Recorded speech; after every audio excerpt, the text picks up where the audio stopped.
Hello friends, welcome to my YouTube channel technical might. তো friends, এখানে আপনারা imo open করার পর দেখতে পাচ্ছেন লক চলে এসেছে। তো এন্টার ইওর ইমো পাসকোড। তো ফ্রেন্ডস, এই পাসকোড লকটি কিভাবে বন্ধ করবেন ভিডিওটি সম্পূর্ণ দেখবেন, তাহলে বুঝতে পারবেন যে কিভাবে এই লকটি বন্ধ করতে হয়। তো ফ্রেন্ডস, এই পাসকোড লকটি এখান থেকে দিয়ে ওপেন করে নেবেন। ওপেন করে নেওয়ার পর এখানে আপনারা দেখতে পাচ্ছেন এরকম ইন্টারফেস চলে এসেছে। এরপর কি করতে হবে, এরপর আপনার ইমো প্রোফাইলের ছবির উপর ক্লিক করে দেবেন।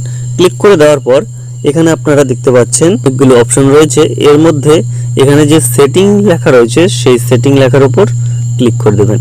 ক্লিক করে দেওয়ার পর এখানে আপনারা দেখতে পাচ্ছেন একবারে নিচের দিকে অ্যাকাউন্ট অ্যান্ড সিকিউরিটি উপর ক্লিক করে দেবেন। ক্লিক করে দেওয়ার পর এখানে আপনারা দেখতে পাবেন পাসকোড লক। তো সেই পাসকোড লকের উপর ক্লিক করে দেবেন।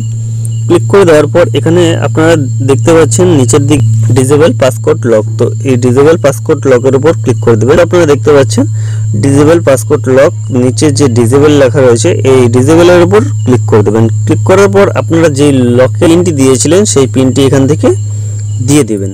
4 সংখ্যার পিনটি দেওয়ার পর এখানে আপনারা দেখতে পাচ্ছেন সাকসেস লেখা চলে এসেছে। তো ফ্রেন্ডস, এখানে কিন্তু আর আপনাদের যে ইমো অ্যাপটি লক করা ছিল সেই লক কিন্তু এখান থেকে চলে গিয়েছে। তো ফ্রেন্ডস, এইভাবে কিন্তু আপনারা ইমো থেকে লক সরিয়ে নিতে পারেন। তো ফ্রেন্ডস, যদি ভিডিওটি ভালো লেগে থাকে তো ভিডিওটিতে অবশ্যই একটি লাইক করে দেবেন, এবং এখন পর্যন্ত যদি আপনারা আমাদের চ্যানেলটি সাবস্ক্রাইব করে থাকেন তো আমাদের চ্যানেলটি সাবস্ক্রাইব করে দেবেন এবং পাশে দেওয়া বেল আইকনটি অন করে দেবেন সবার আগে নতুন ভিডিওর নোটিফিকেশন পাওয়ার জন্য।